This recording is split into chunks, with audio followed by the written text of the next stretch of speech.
Hi everyone and welcome back to Chelsea Fan TV and welcome to my fan cam. As you can see, not many of us are at the game today. Pretty much no one is at the game today because we played Luton and yeah, getting tickets is impossible. So you're going to see all our fan cams from home. Well, I'm at work, so that's where my fan cam is from, and if you hear a train in the background, I'm really sorry, but there's just nothing I can do about it.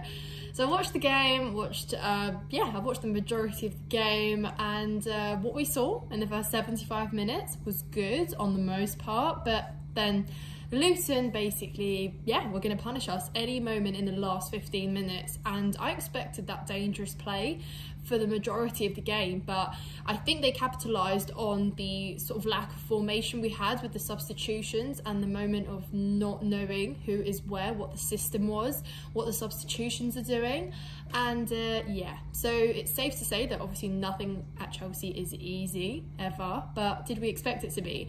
And also I don't really know why people are overreacting as much, because people are saying it's Luton. It's the Luton that literally gave a difficult time to Tottenham, Arsenal, Man City, beat Newcastle. So really, are we in a position to be saying it's only Luton? We're not. And they had some absolutely fantastic football going on in our box in those last 15 minutes. We allowed them to as well, because we're very open and vulnerable out the back, and that is really something we need to work on. Set piece defending, I don't know who's coaching that, but it needs to improve, because we're seeing time and time again we get punished on it, and it's just moments like that that can be so costly. How close was that game to being a 3-3 draw after being 3-0 up for so long? So of course I have a lot of criticism towards those final 15 minutes, but also credit to Luton, because they really wanted to fight back and they really wanted to come back. And Ross Barkley, of course, it just had to be Ross Barkley. I thought he had a really good game. Fair play. He really did want to punish us, didn't he? But on the most part, fantastic goals. Cole Palmer, what a player. I've been saying, and I've been arguing with lots of rival fans that are telling me that Cole Palmer is not that guy. Cole Palmer is that guy because he is the one that can make a difference. How many games have we seen this season where Cole Palmer's just come through, you know, whether it be with an assist or a goal? He is so creative and just so composed up front. And obviously with that second goal, with a great assist from Jackson, I think it was his second goal, I was so happy that it was Cole Palmer receiving the assist from Jackson, because I thought had it been vice versa, Jackson just would have found a way to fumble that. But really cool, calm and collected, took his time, didn't rush it, and just finished it beautifully, really. And again, capitalised on a mistake for the first goal, really well read, just in the right place at the right time. What could you possibly ask for? Brilliant to see him get 2 goals just as he's back from suspension. That is just a player that training coming. That's actually quite encompassing for what Cole Palmer is like. But you know what? I'm really happy for him. Let him cook, let him play, and just what a player for us, really. Jackson, Nicholas Jackson. You know, I'm never ever so frustrated with a player, but at the same time have nice things to say about him.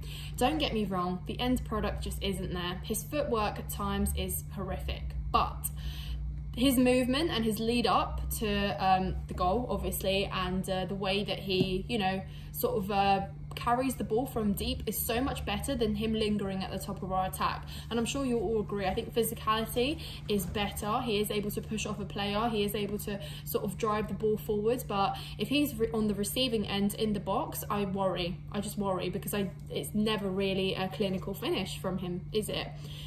Armando Broja, guys, let's talk about Broja, because he walked off with his head held low, and he was also disappointed as much as we were, or at least I was. I don't know what's happened to Broja. Obviously he was out for nearly a year with a terrible ACL injury, but coming back I think he's really struggled, and I don't think he's offered particularly much. At times, again, his dribbling is a bit questionable. He doesn't manage to get through players, and he also gets intercepted really easily. He gets tackled very easily for my liking, so a bit questionable there. But you know, on the most part, we were doing our work. In the first half, we had some great team attacks, wasn't it? And, you know, we had a goal that was a team effort, you know.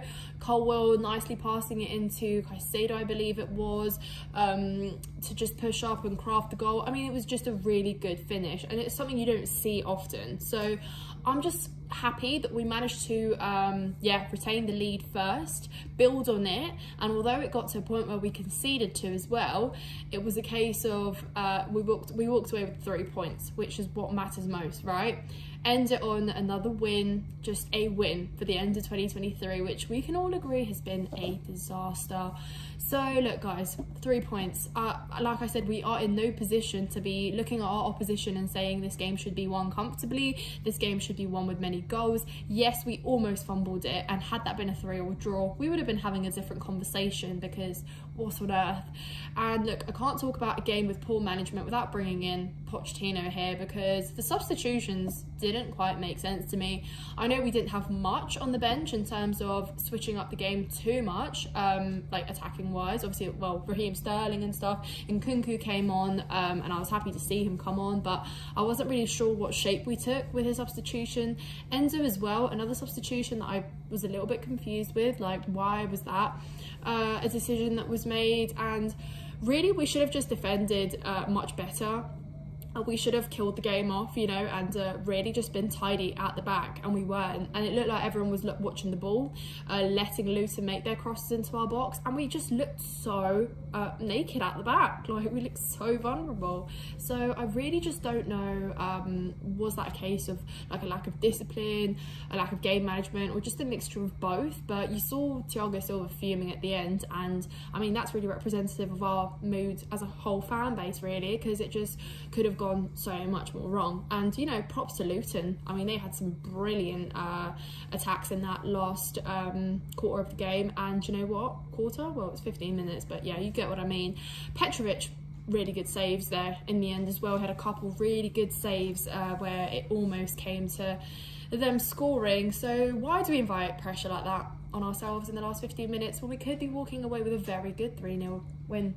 But hey, that's just Chelsea for you, I guess. But guys, that rounds out 2023. That rounds out this year for us. It has been, yeah, I think I've got a couple grey hairs from it, but that's it. We move into 2024, hopefully better things to come. Our FA Cup run resumes, and I'm just excited to see where we go with the Carabao Cup as well.